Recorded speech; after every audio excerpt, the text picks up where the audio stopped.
Greetings, chess players. My name is Chris Torres. This is Daily Chess Musings. And let me get my Windows set up here. There we go. I want chess.com on top. This is Daily Chess Musings. If you don't know what Daily Chess Musings is, go check us out. dailychessmusings.com. Today, I haven't streamed in a while, so today I'm going to do one of my, I teach a lot of lessons every day, and the student I'm going to stream with today is an up-and-coming super talent. He is high school aged, and I expect him to be doubling his, his USCF rate. I think I started working with him when he was around 1,000. I expect that to double within, maybe the next year and a half, 2-year time period. He is picking up everything I show him very nicely, and this should be a fun challenge. We're going to do a simulated tournament game, so I will not be talking with this student directly during our game. Hang on, let me do this right. Instead, we will reconvene in our private Zoom room after our game concludes, and then go ahead and run through it. So yeah, there is a difference in our chess.com ratings for sure, but remember, my chess.com ratings a little depressed because I do get beaten by my own students. If you play your own students enough, you're going to have a lower rating than you should, because you're training them to be good chess players, and they get to know you. And his rating is actually higher over the board than it is on chess.com. So it looks like Baby Yoda gets to be white. And he starts with e4. I wonder how I should go at him this time around. How should I go at him this time around? I'm going to go ahead and play e5. We'll see. There was some, could have played a lot of different openings there. We'll just do an e4, e5. Half tempted to use the scandalous Scandinavian, because I've been picking up some new ideas in that recently. And now I'm kind of regretting that I didn't. I'm going to go a Russian game, Petrov's defense. So both sides have a pawn in the center.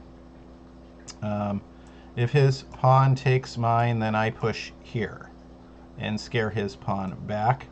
I think I definitely, I may have lost a game on a broadcast against another student who used one of those gambit ideas as white here that I should know, but I don't play Petrov often enough.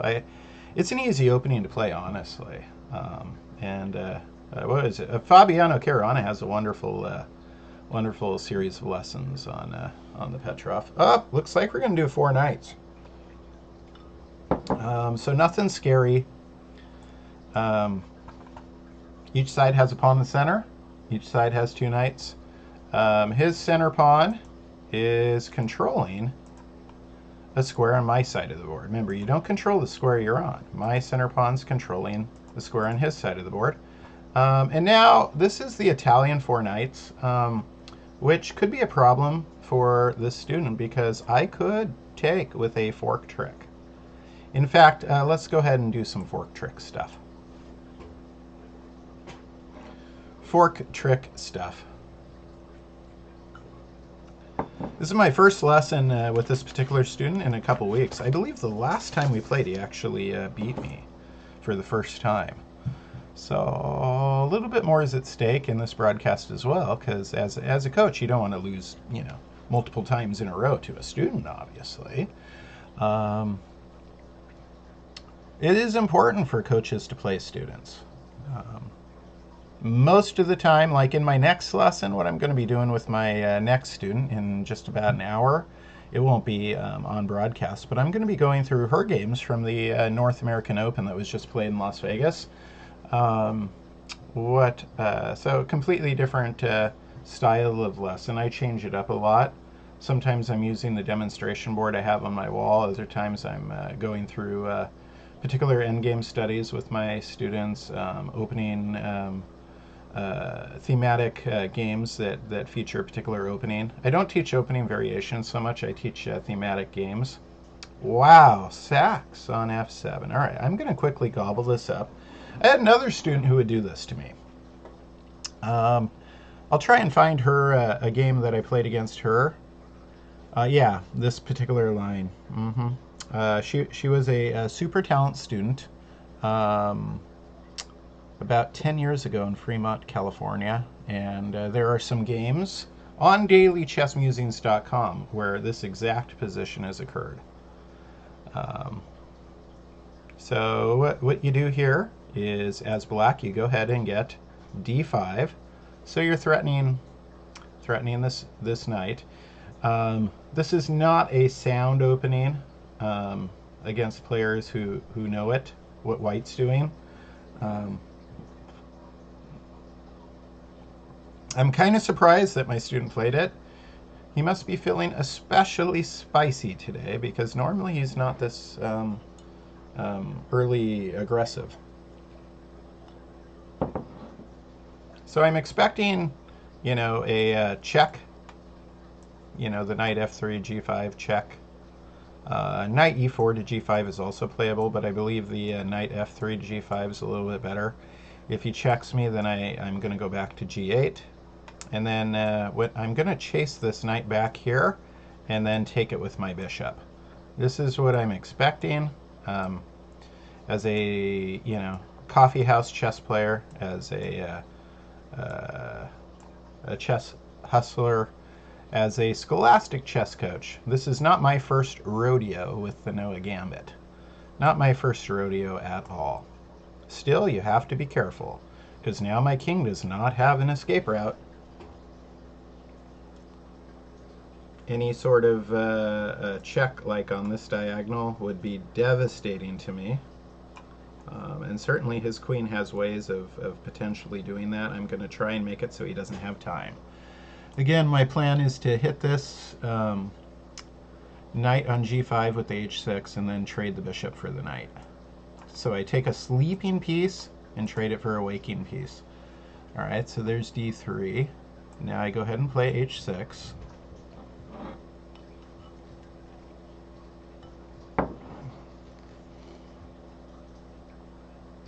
So, this is a good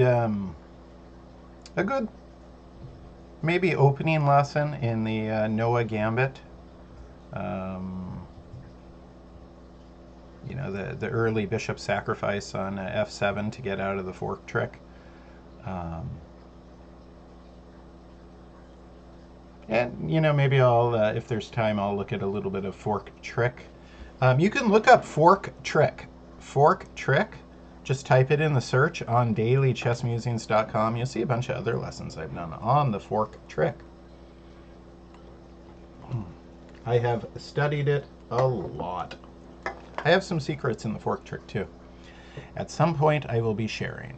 I just haven't gotten around to it. I don't like to hold on to my secrets. If you hold on to your secret knowledge, number one, you may never get to use it. You may never get the opportunity. And number two, then you're kind of limiting yourself to those secrets, right? Whereas if you give away your best secrets, then you have to find new secrets, right? And it forces you to learn more. All right, so bishop takes h3. I hope everybody's having a happy and safe 2023. I have a lot of exciting things planned for the Daily Chess Musings community. Right now, however, I'm not working on Daily Chess Musings material as much because I need to pump out that humongous Cal Chess Journal Winter Edition, which will feature Cal Chess grade level championship, so the top scholastic players in our area, as well as all the excitement from the Meltwater Championship that was held in, the finals were held in San Francisco. Okay, so I've gotten everything I wanted. Everything I wanted. And now I just need to make good, reasonable moves and not make a humongous mistake. Because again, my king is in the wrong spot on the board. So is my rook, right? But I control the center. I'm ahead material. I control the center, and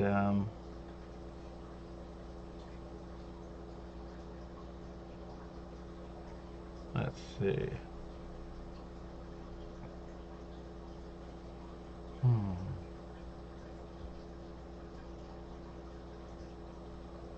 Oh, you may have just heard my stomach gurgle. I'm starting to think about food a little bit. Maybe I need a energy treat soon. Generally, when it comes to my food choices, I don't eat big meals during the day because I'm teaching a whole bunch of lessons. So you have to keep a consistent energy. When I finish my last lesson, that'll be when I have my dinner. But I will have, granola bars, different items. I like almonds and bananas in the morning with my coffee. And then I'll have a granola bar, those Nature Valley granola bars in particular.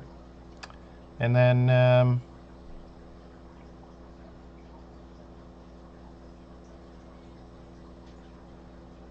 maybe a little bit of jerky, so, some protein. Sometimes I get one of those cheese and fruit platters from Starbucks if I'm out teaching.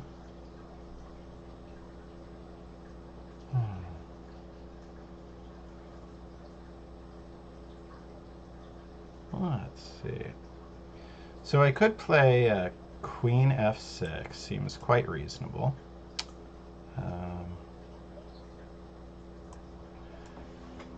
And Bishop C5 also seems reasonable.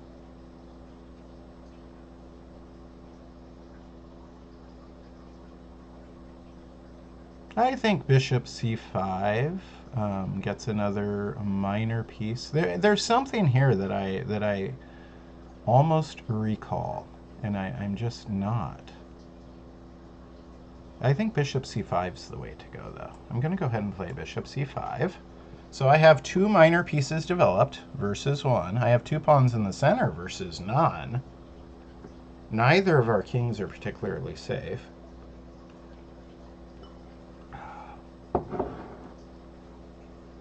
Let's check on the Twitch thing. Okay, we got a few viewers. Always nice to have a few viewers. Again, my name is Chris Torres. I'm a correspondence chess master, longtime chess teacher. I am a chess writer. I'm the editor of the California Chess Journal. I maintain the Daily Chess Musings Club on chess.com.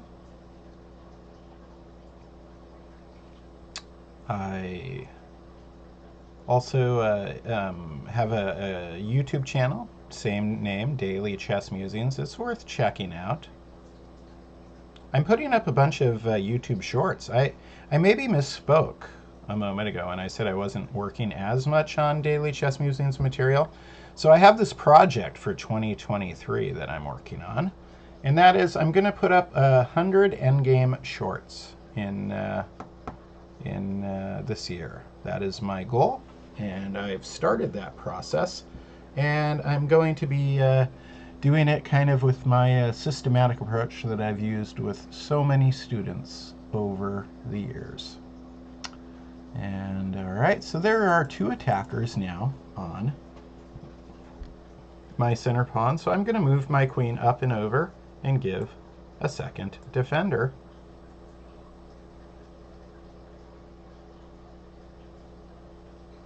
At some point, I may scoot my king up to h7 so my rooks are unified. Then I would have completed all three opening goals.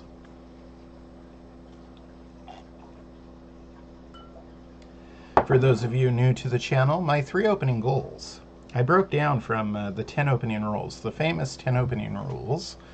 Pawn and center, castle as soon as possible, you know, knights before bishops, don't move the same piece twice, all these things. Try and make as few pawn moves as possible. I broke all these down into 3 opening goals. Pawn in the center, castle, unify rooks.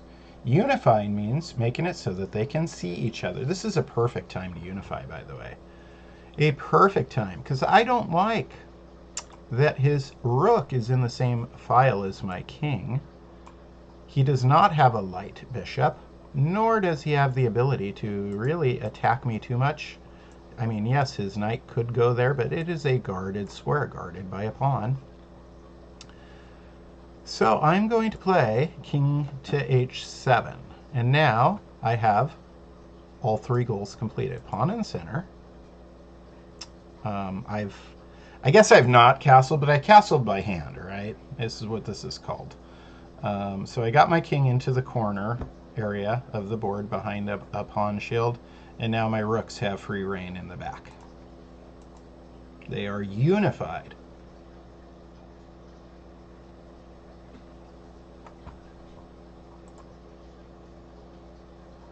I just noticed on my screen that my board is not showing the entire thing. Let me see if I can fix this just a little bit.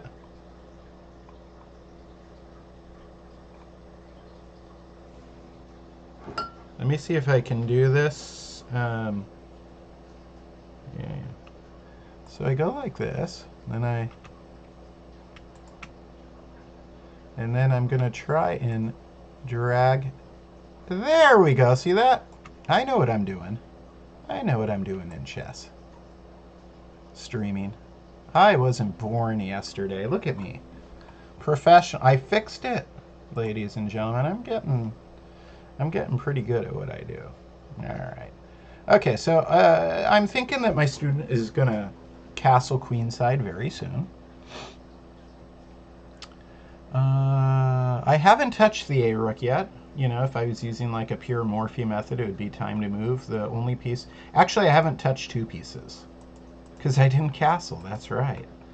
So it very well could be time to... I don't want to move the A rook because I may... If he castles queenside, I want to do a pawn storm for castle on opposite sides.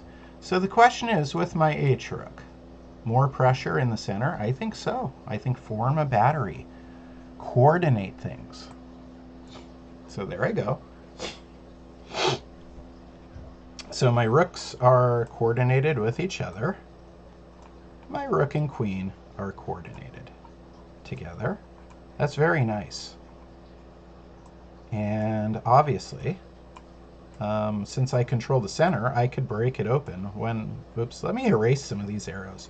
Coach Chris, you're going crazy with your arrows again. A student I teach much later this evening, if he ends up watching this, he will say, yep, that coach, he's going crazy with his arrows again. Okay, there he goes castling.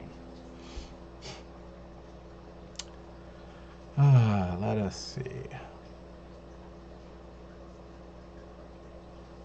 Yeah, sorry about the board situation earlier. I fixed it.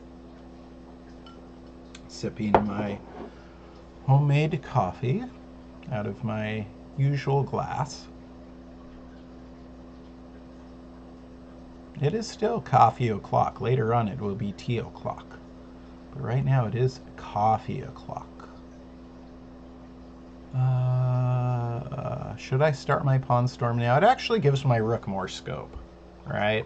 It actually does. So now my rook has 2 more squares that it sees. If I scoot the pawn up again, even more squares. And if I scoot it up again, I'm disrupting my opponent's pawn shield. Additionally, now my rook has the ability to use the elevator if it so chooses at some point. But I don't think I will be. This does not strike me as a rook elevator kind of situation.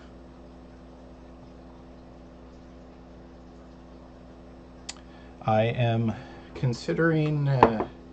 all sorts of different things, but I think I'm going to go with the pawn. Right now we're just waiting on baby Yoda.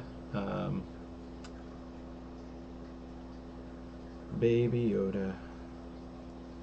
I'm thinking, part of me wants to move my knight closer and target a2. Bishop can't take because it would open up the a file for the rook. This is, knights are close range attackers, but I like what my knight is doing around the, in terms of maintaining my control of the center. I have very strong control of the center right now. And it looks like in order to create any kind of threats, it's if my okay, so this is what you don't want to do.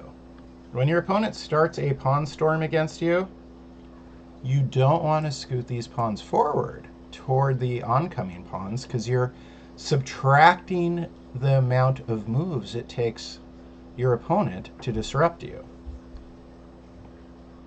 So there's a couple thoughts here.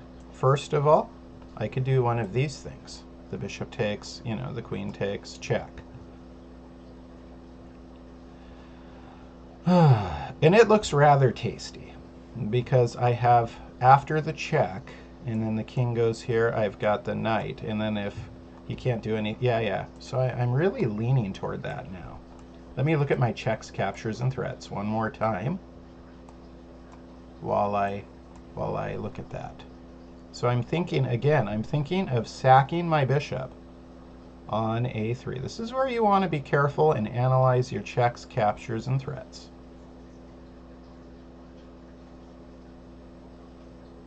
If bishop takes a3, pawn does not have to take, first of all. I think if pawn takes, he's in a lot of trouble.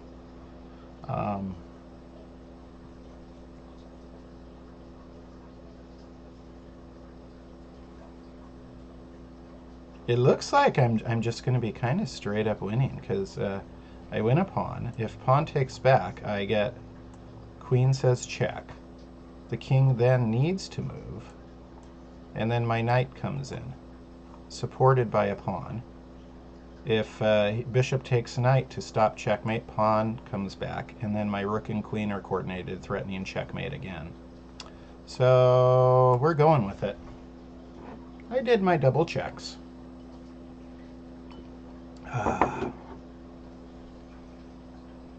There's some weirdo stuff. I mean, he could decide to sack his rook on g7 now.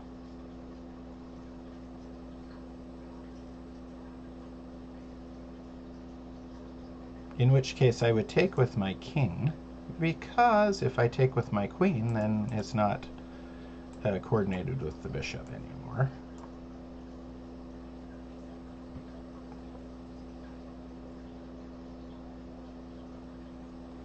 Yeah, there's a lot to learn for my student from this particular game.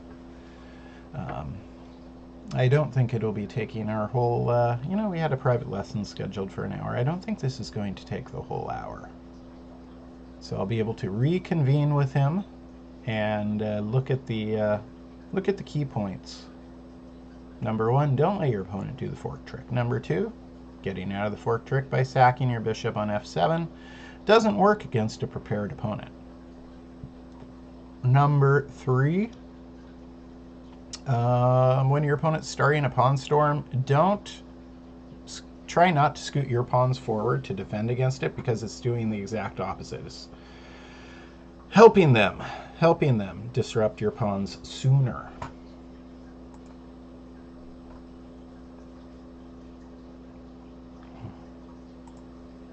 Thank you to everyone who is watching right now.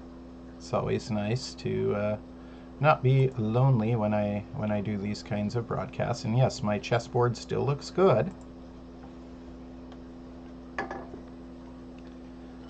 This is kind of a model game of, hopefully, I shouldn't get ahead of myself, but hopefully this will be a model game on how to use the fork trick as black. If your opponent decides to sack on the f7 square with their bishop. It's an important important topic. Stuff you will see oftentimes when you're playing faster time control games too.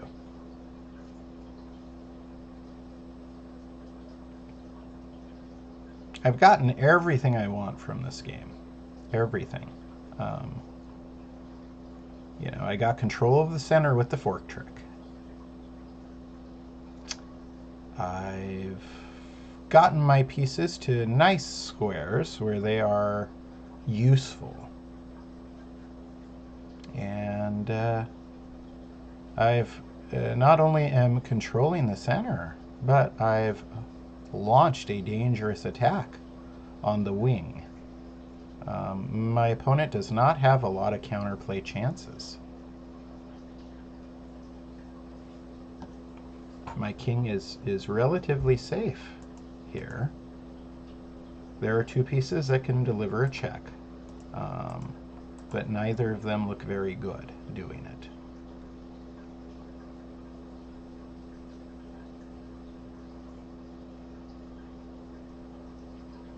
But he is taking his time. He got himself into trouble with his opening choice. And I think we're seeing how not good the Noah Gambit is.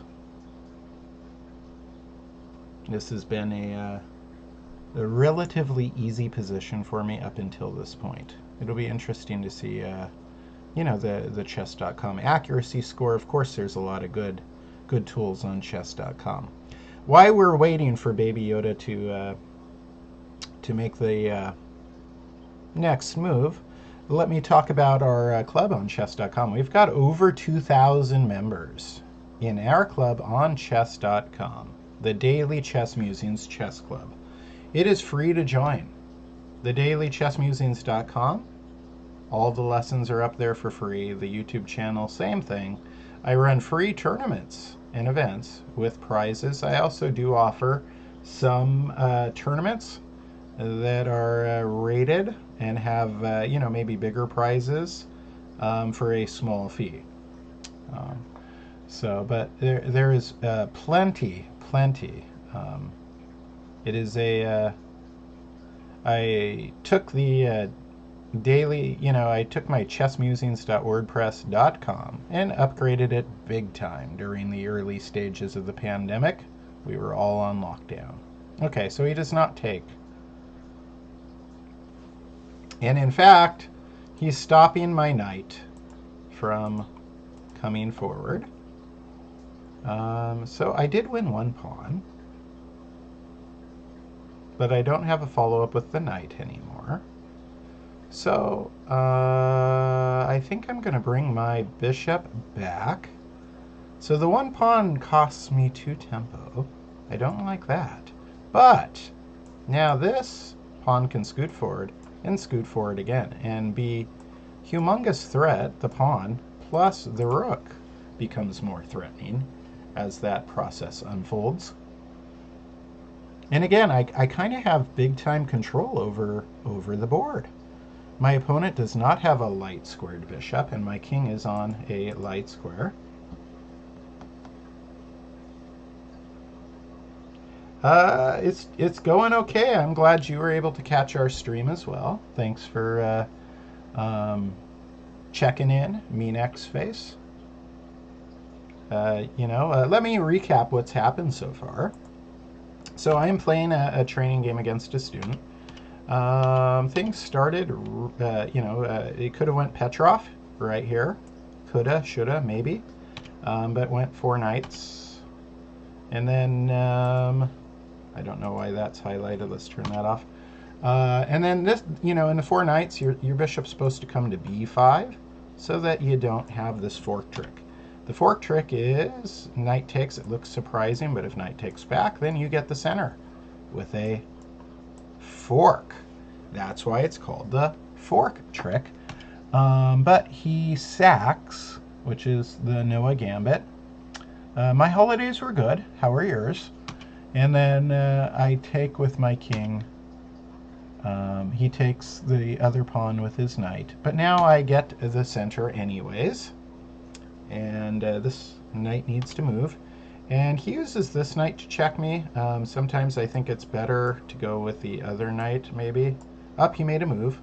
Let me get back to my recap, though. So here we are.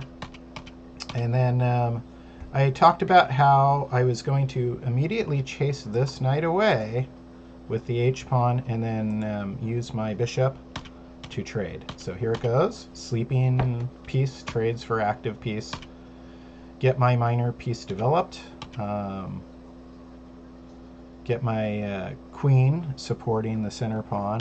And then move my king out of the file of the rook while unifying. Unifying my rooks. And now I'm just happy. I mean, we're castle on opposite sides, so I launch an attack, giving this rook more scope while I do that. And I control the center. My pieces are beautifully coordinated. Beautifully coordinated. Everything's working together. This is what I like. And you don't want to meet a pawn storm by scooting your pawns forward. It just helps your opponent. In fact, here, instead of trying to do this and this, I could have. But I just said, you know what? Boom! Because if pawn takes, queen takes, check, king moves here, and then my knight hops in, says hello, threatening checkmate, bishop takes knight, pawn takes, and then I got a battery, rook and queen, hello, threatening checkmate again. So this is where we stand.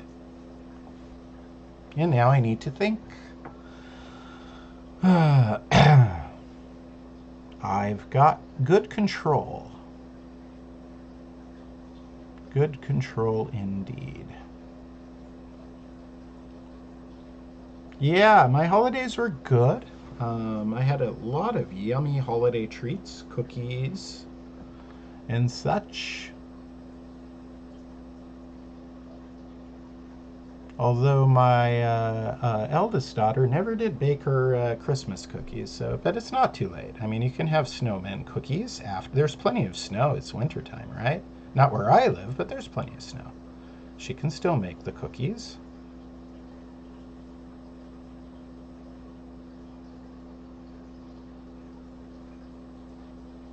I introduced my 5-year-old son, maybe he's 6, I'm trying to think. He's in kindergarten. I think he's still 5, to Fig Newtons, and now he's a fan. He's kind of a picky eater. Fig Newtons are yummy stuff. Yummy stuff if you've never had a Fig Newton. Let's see. Checks, captures, threats.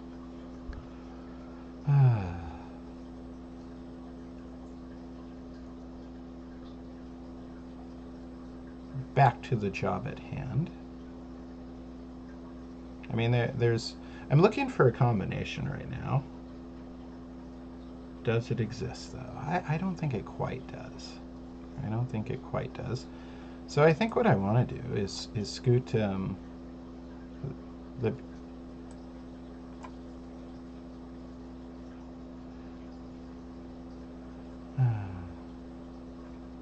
scooting the b pawn forward looks pretty good.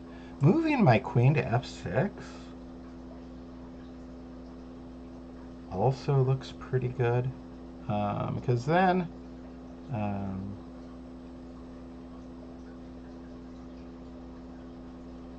let's see. I'm gluing my opponent's queen to his knight then. See, the queen wouldn't be able to move. And my rook would be staring down the queen. I'm going to go ahead and do queen f6. So my queen is indirectly threatening, it's directly threatening the knight, which is guarded by his queen, which means his queen is glued to the knight.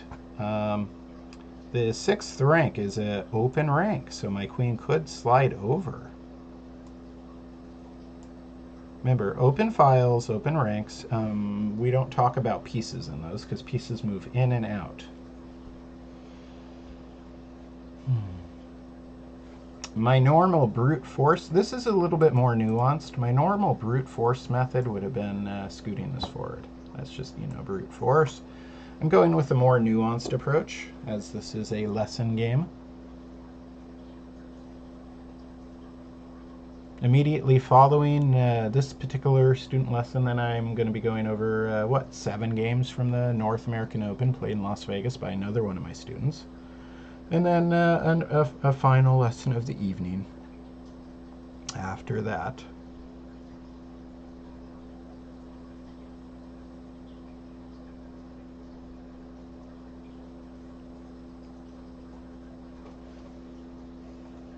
Yeah, check out the Daily Chess Musings Chess Club on chess.com, getting back to that thought. And also, check out dailychessmusings.com. I put a lot of great lessons and positions up there and discuss a lot. One of my favorite topics is history. And so I just posted another Sam Lloyd chess puzzle. I love Sam Lloyd chess puzzles. You guys ought to love this one that I just posted on dailychessmusings.com. And Sam Lloyd was born in Philadelphia, moved to New York, and then, of course, Paul Morphy couldn't practice law or medicine because he was only 18, 17. So his professor, Alexander Meek, said, hey, I'm going to go run this chess tournament, the first U.S. Chess Congress in New York in 1857. Why don't you come up with me, since you're just killing time anyways? Paul Morphy did, and he took the Big Apple by storm. But while he was doing that, he was sharing the same space with the Puzzle King, Sam Lloyd. So a little bit of interesting history. Two of my favorite chess personalities in the same city, bumping into each other during 1857. Oh, the stories that I wish we knew, right? To be a fly on the wall. When Sam Lloyd was a good chess player too. A lot of people don't know this. He was top 20 for his time period, which was the Morphy time period. Was he as good as Paul Morphy? No, but could he beat him occasionally? I'm sure he could have. I don't know if he ever did. All right. Well, I think I take this pawn and threaten his queen, because remember, I moved my queen out of the file. So yes, it's nice that, in a way, it's nice to try and fight me for control of the center, but right now maybe wasn't the right time. Right now was not the right time. So I take, and it's a discovered attack on his queen. I mentioned that with my decision making on the queen f6 idea.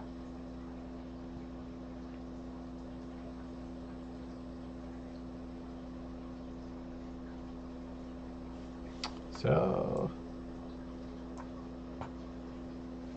again, this game is not gone well for my student simply because of the fork trick, but even the fork trick shouldn't result in this. It was the fork trick when we're in the fork trick situation, and then doing the bishop takes. I'm just experienced in this line, and also a strong enough player doesn't even need to be that experienced in it just to think their way through it. It's not that dangerous. So there's a nice little check. I think I see what my student was thinking here.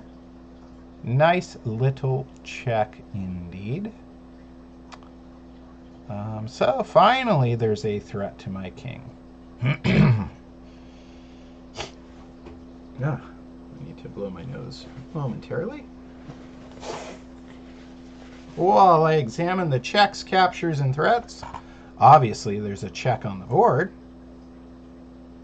but I need to examine the checks, captures, and threats that happen after I get out of this check. Very important to do this particular move correctly.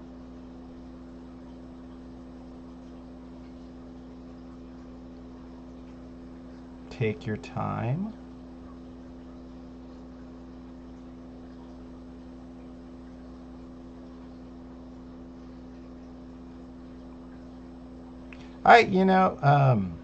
Sometimes I don't like to pin my own pieces, but rook e4 rook e4 kind of is, it's looking good to me. It's looking good to me. Because for my opponent to keep the pin, he would have to keep his queen where it is. And rook on e4, it could end up being on an open rank as well. I mean, king h8 is totally playable, but I'm going to go rook e4.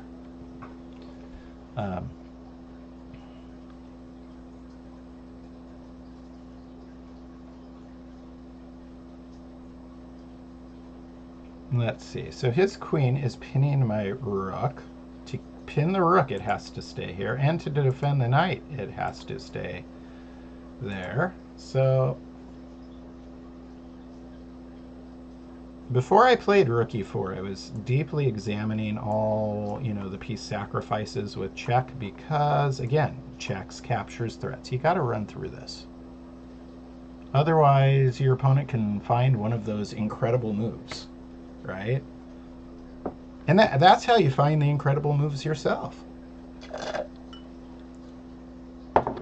But good for my student for, repositioning the queen to the appropriate location to present more threats to my king. My king was sitting too pretty and now is not nearly as safe as it was. Whoa! Now there's a piece sacrifice I did not look at. I should have. Wow. Now I missed a move. This is the only move he's played that I didn't predict. During this whole game, this is the only move. And this is a seemingly dangerous move. So I should have at least considered it. I didn't see it coming. I looked at knight, I looked at rook. Checks, captures, threats.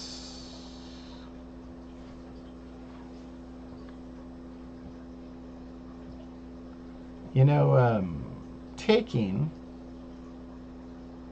is exciting, isn't it? It really is. The interesting thing is if the knight were to move, it exposes f2. Taking is exciting the more I analyze it. Alternatively, there's probably just a lot of safer moves. Just moving the queen up or down, right, would be safer. Just one square off the diagonal. And then the bishop's occupying the square that maybe his knight wants to go to, right? But let's learn, right? Let's live a little dangerously. I take.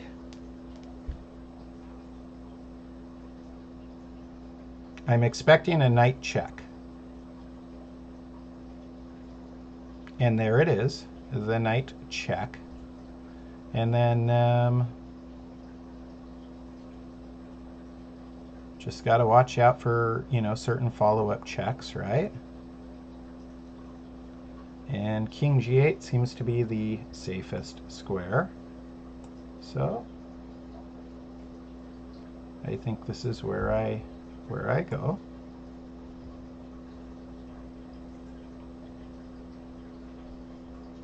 He takes, I take.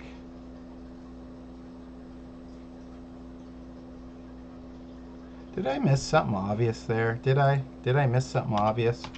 I did! I let him, oh well, oh well.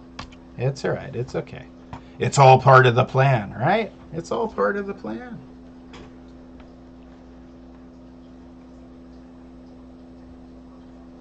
Nice. Thank you for the kind compliment, Clinchy07.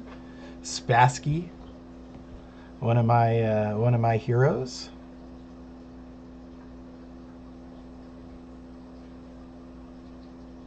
He was actually Boris Spassky was born on the same day as one of my nephews. One of my nephews who loves to play chess, by the way. All right, now we got to be a little careful here. I Made a little. I've made one error, and it was a costly error, perhaps. Um,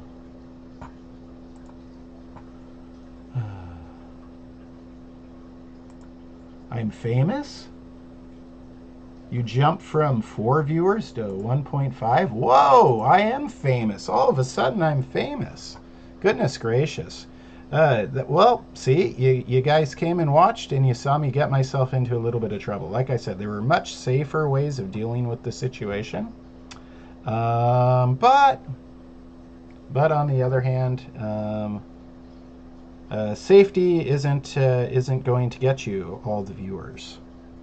So we live a little dangerously. I need to step out of this check. And King H8 seems like the choice. Seems like the choice. All right. We go ahead and do it. Get into crunch time. If you're just joining us, my name is Chris Torres. I'm a correspondence chess master, longtime chess teacher, chess writer. I write the California Chess Journal. I manage a community, a website, a YouTube channel, all titled, and a chess.com club, all titled dailychessmusings.com. Daily Chess Musings. Go check it out.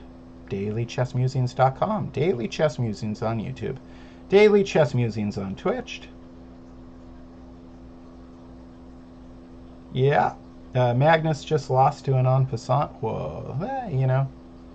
Everybody makes mistakes. Even Magnus. And he's one of the best who's ever, maybe the best who's ever. If I had to, you know, like revolutionary chess players, guys who raise the bar, my list would be Paul Morphy, Jose Raul Capablanca, Bobby Fischer, and Magnus Carlsen. Those are my short list of guys who raise the bar a bunch. Not even a little bit, a bunch. What's my view on Bobby Fischer? You've never heard of Paul Morphy before? Go search Paul Morphy on dailychessmusings.com. Go ahead and search it right after this broadcast. Go do it. Morphy. My view on Bobby Fischer: incredible chess genius. Incredible chess genius. Much stronger than, you know, at his best he raised the bar a lot. Having said that, I don't you know, like you know, what he did after his chess career, and let's just leave it at that, right? It's, you know, not a very nice viewpoint and political position and everything else, you know. But his chess, he's one of my all-time favorites. Checks captures threats. Let's take a look at some. It is my turn. I am not in check. I got a tasty looking knight move.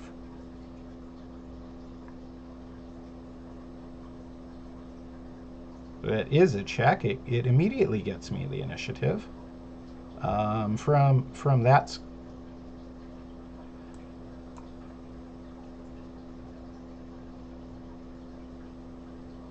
I like, you know, the queen takes f7 idea, because it is, you know, it could potentially give my opponent a counterattack, though, because his queen is coordinating and his rook would be coordinating there. But I do get it with check, and I get the 7th. I'm gonna go that route. Kapowie Zowie. He can interpose with a rook, I suppose, but then I would take this rook, right? So that's not likely.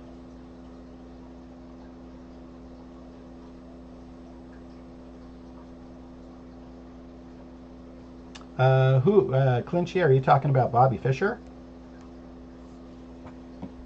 Yeah, maybe Clinchy, maybe checking with the knight would have been better. You know, the knight's a close range attacker, right? It really is. All right. And now, let's see. Let us really think. Think. Checks, captures, threats. You gotta analyze those three things. Checks, captures, threats very deeply in order to, and very accurately, not necessarily deeply. Maybe I misspoke there. Very accurately in order to minimize mistakes and catch winning combinations.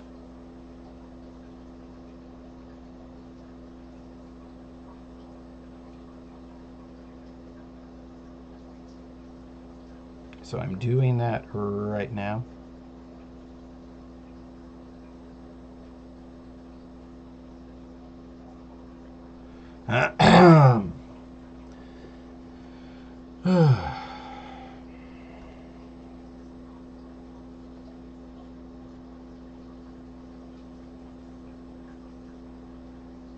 I think knight g5 is a good choice.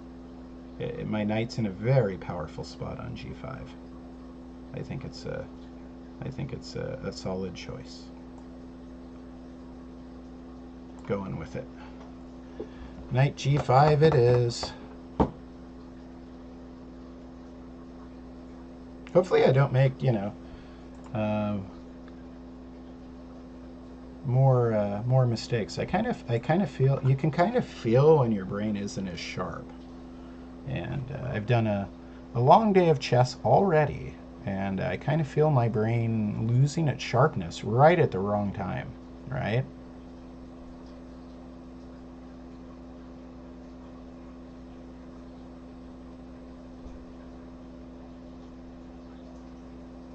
Yeah.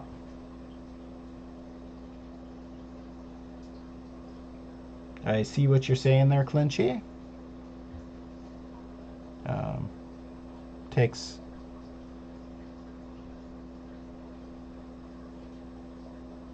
Let's see what.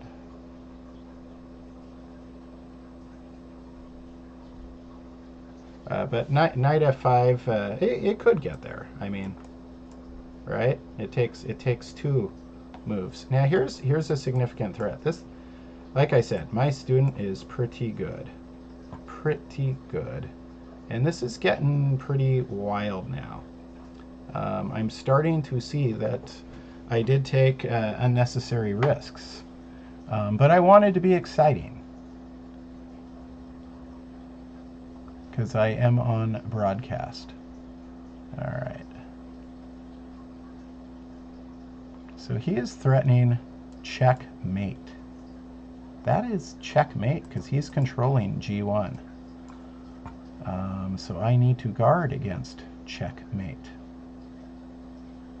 And when I guard against it, it gives him a chance to bring the other rook over, perhaps. And this starts getting really out of hand. No, bishop f4 would not be. It threatens the rook, and then I could come back and interpose. So it might indeed be a possibility.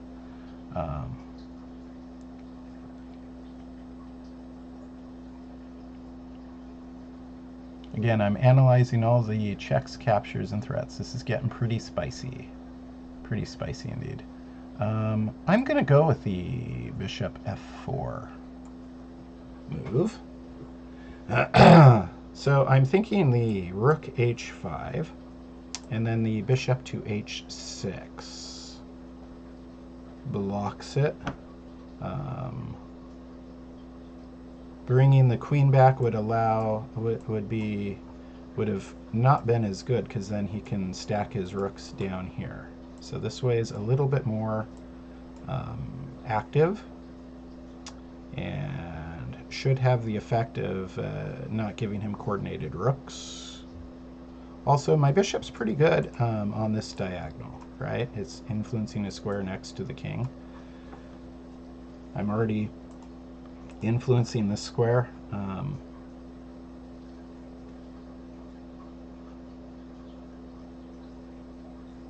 Wow, there's that other idea, right?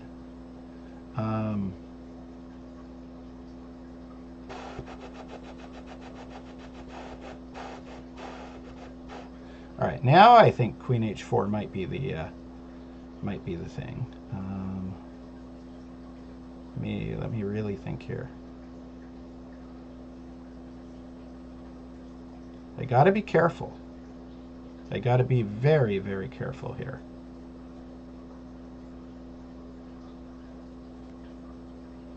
Because if I have to use my queen to block this check, like if there's a trade, like let's say I do something, right?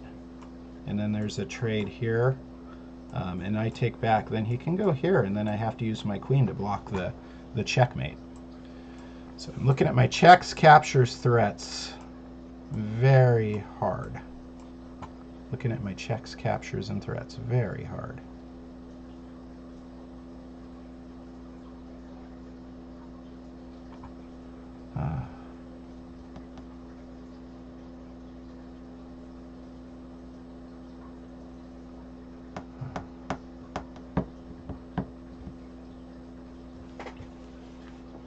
Oh man, this is fun. This is fun. Good job, Baby Yoda. You got me.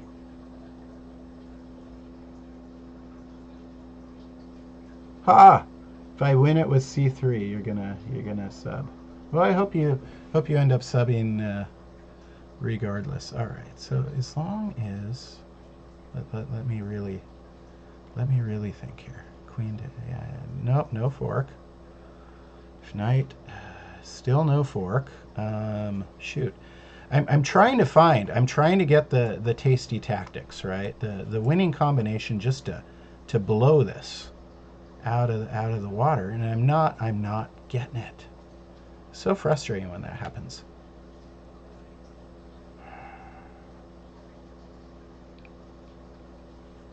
All right. I think I gotta. I mean, the time situation too, right?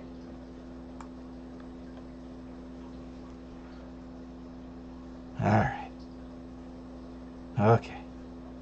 So I take here, and then if rook takes bishop is what I'm thinking, then my queen takes his rook, then he goes here, and then I put my queen here to block, then his rook takes my queen, my pawn takes, right?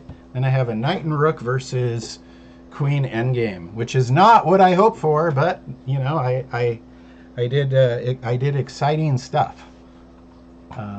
This is turning into a real good battle. Again, I made I overlooked 2 moves only in this game. I had it completely under control, and I played for an exciting variation. And I shouldn't have. There were safer ways of doing things. But you know, my goal was to bring some entertainment value to the broadcast. And judging by the amount of viewers I have right now,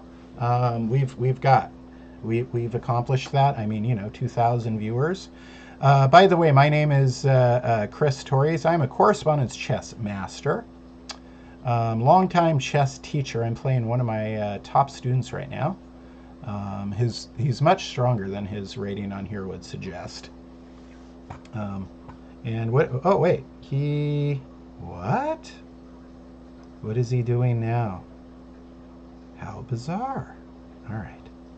What is he threatening with that move? Really? I didn't expect that. Okay, so he's doubling up. He's doubling up on that. I'm down to a minute. I'm going to go ahead and use my knight to defend this while threatening checkmate here, right? I mean, kapow. It's a very powerful knight.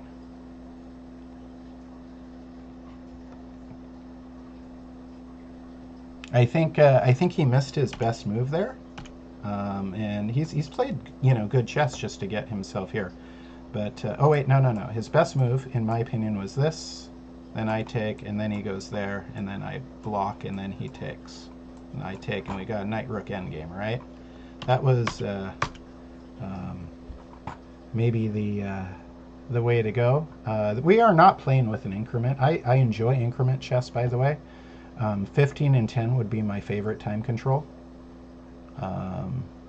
But I could not couldn't really play with an increment because I have another student that I have to go through 7 games from their recent. All right, so he's defending the danger while keeping guard of this thing here. So I think I just go ahead and scoot this forward and try and distract his queen from one of those duties.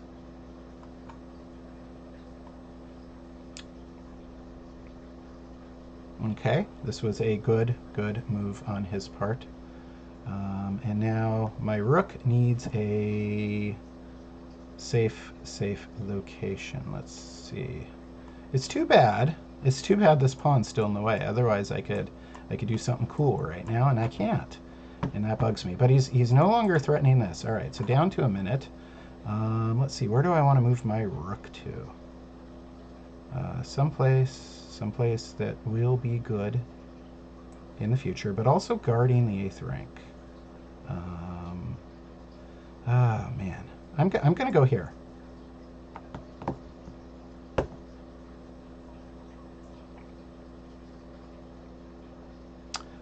So this is guarded. So I put it a place where his queen's not going to bug it again, and then.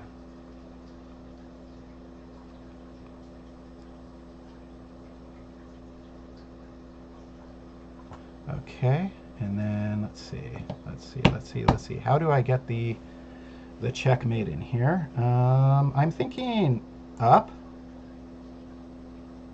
If queen takes here, I get checkmate there. If rook goes here, my king just moves up there, and then over, and then I should have it. So up, move the yep, up. Do it, Chris. You're low on time, dude. Up. And then I'm going to move it over. And then up. Okay. All right. We do all this stuff.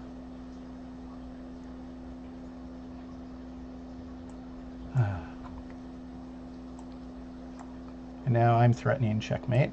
And get it. All right. That was a little exciting right at the end. Oh, boy. I wanted to see a good, exciting game. And I think we did. Let me go ahead and click the game review. Got my blood pumping a little bit there. Chess is a wonderful game. Wonderful game. Let us see. We have some interesting, neither of us were very accurate. Let's take a look real fast. All right, so again, here's the fork trick. The idea was simply fork, and then I'm the one with the, when I regain a piece, I'm the one with the pawn in the center. But my opponent used the Noah Gambit, which is not sound, and I am experienced against it. Idea here is get rid of the dangerous knight, then trade your sleeping piece for their awake piece, and then develop. And they are not liking my moves here, but you know, they seemingly make sense to me. My rooks are unified. I got control of the center. I launch a pawn. Bishop takes a3 is a mistake. Interesting. I liked it. I liked it because here's what I was thinking. If this takes here, hi Lola. Hi. My dog came to say hi. Hi Lola. You want to be on camera? Do you? Do you want to be on camera? Hi. You know, and then this goes here, and then kapowie zowie, right? And this is what I was thinking. But let's see. It's saying bishop takes a3 was a mistake. Let me see what in fact. Let's see. So it was a mistake because rook g3. Computer's thinking slowly.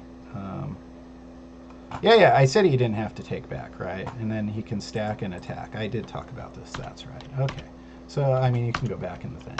But, I figure I still get a pawn. And then my idea was if he's doing that, then I'm going to scoot this up and disrupt the last of his pawn shield. All All right, so it cost me 2 tempo anyways. Now, right here is, yeah. So right here, I had other moves for sure, like King H8, safest move possible, I would think. But I go ahead and put a rook to block the check. And in order to keep the pin, his queen would have to stay here. And his queen is already glued to this knight, so I kind of like that. Now, I didn't foresee this complication. And then I took. Very, very dangerous. Then this goes here. And then this is where I make a huge mistake, I think. No, still likes. Still likes. This isn't quite where I made my mistake. And I'm still easily winning, but it's dangerous. Still easily winning, but very dangerous. And, oh, you know, here's an interesting point. Some of my viewers thought knight g5 here. Let's take a look at that real fast. So knight g5 was also very good. And the knight's a close range attacker. I was very close to doing that. I feared taking on f7 might give my opponent better counterplay, but I also thought it would make the finish more exciting. So I went ahead and did it. With my knight here, it's saying this is inaccurate, but I wanted to get my knight there, and I do. And instead, I should have played e3 here. Okay. Or queen f5, setting up a discovered threat with e3. So those are two improvements over what I did. But I brought my close range attacker in close. He brings his rook up. And then I use the idea, let's see, right here of, he's threatening mate. So I use the idea of bringing my bishop and then blocking the mate with my bishop. So that was important. I thought he played really good here. I really did. And then this was a huge mistake. Huge mistake! I was in a little bit of time pressure, but that's not an excuse to... what should I have done? Let me go ahead. I'm using the chess.com game analysis real fast. And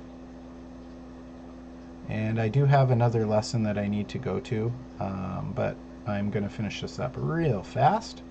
So rook f1 was good, and then that's a mistake. I should have played,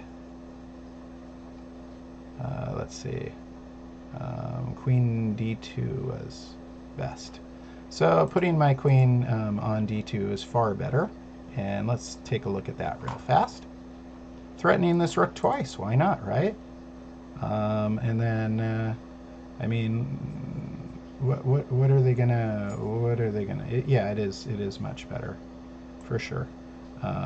If they, they gotta probably throw in the check here, and then I play bishop h6,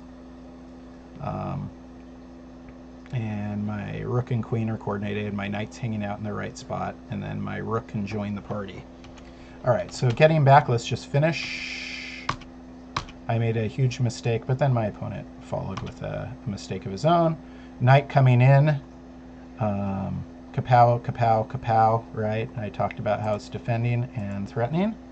And then queen comes back to stop checkmate. I go to distract it.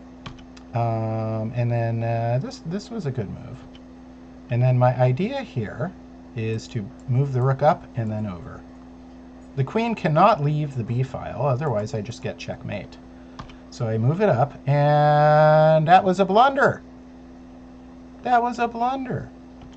And instead of my blunder, and why was it a blunder? Because rook f8, king h7, and then, oh man, boom. That's just terrible. I could have lost the game right there. I could have lost the game. Right there. Blunder in time trouble. See, we're down to seconds, even still. Wow. I could have lost the game right there. He played the wrong check. That's all. He had 2 checks and played the wrong one. I was more distracted by the viewer count than the time trouble. When I saw my viewers skyrocket, then I got a little camera shy. You know, like I'm under the microscope. And because I'm used to playing under time trouble. That's fun. But playing under time trouble when you know a lot of people are watching is a little different of an experience. I need to do it more often. And that way, I get better at that as well. All right. Hey, I'm glad everybody had a good time watching. And I got to run to another student's lesson right now. So before I go, how do I do one of these raid things, right? How do I, let's see, who do I type again? I'm trying to remember. We should raid somebody. Who should we send all our viewers to? Everybody who's in the house right now. And while I'm waiting for somebody to remind me how to do that, because it's been a while, just remember, go check out dailychessmusings.com. Do it for me. It's free. Thousands of free lessons. I've been blogging on dailychessmusings.com for like 15 years. Thousands of free lessons. You can see all the recent world championships analyzed, all the games, plus most of the lessons I teach in the classrooms during the week are up there. Such a valuable tool. I'm quite proud of all the material I have up there. Go check out the Sam Lloyd puzzle I just posted on dailychessmusings.com. Go check it out. Let me see if I can do a raid real fast. Who should we raid? I think it was what? #raid, right?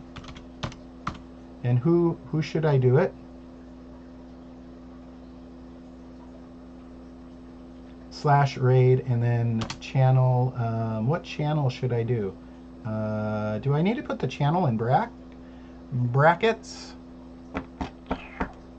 And who should I send it to? I mean, who's live right now? Let me go see who else is on chess.com. Let me go check out the other streamers right now. I gotta hurry to my next lesson. I mean, Benjamin Feingold is sure. Yeah. Sam Lloyd's fantastic, but I need to send people. Sam Lloyd's long past. I need to send people to somebody. Who has? Let's see. Who's going live right now?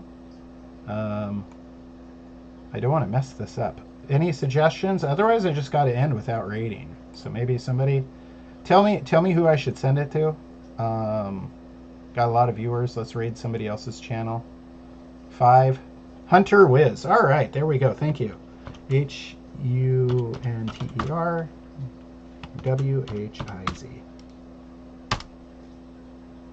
The raid has been created. Awesome. Have fun watching Hunter Wiz, ladies and gentlemen. Don't forget to subscribe, like. Go check out dailychessmusings.com. See you later.